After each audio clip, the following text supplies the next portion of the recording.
Hola, mi nombre es David M., artista y cantante de música urbana del municipio de Cajamarca. Tengo 28 años.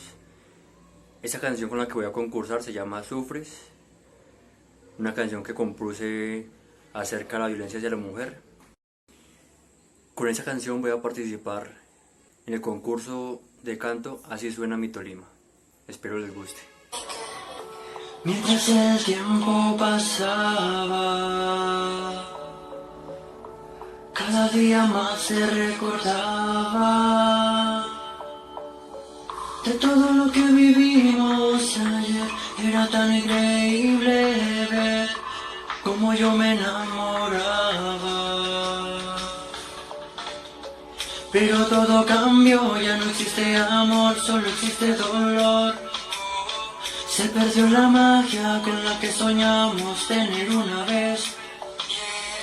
Ahora llega borracho, pierdes el control, maltratas a tu hijo perdiendo la razón, y después a mí me golpeas en la cara. Oh no, no, no, no. Oh no, no, no, no. Oh no, no. Después pides perdón, dices que el alcohol siempre tuvo el error.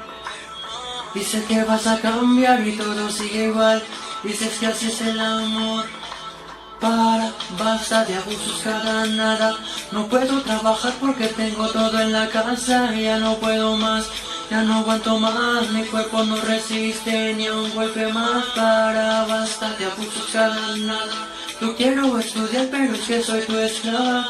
Ya no puedo más, ya no aguanto más. No sé cuándo todo esto va a terminar. ¿Cuándo se acabará?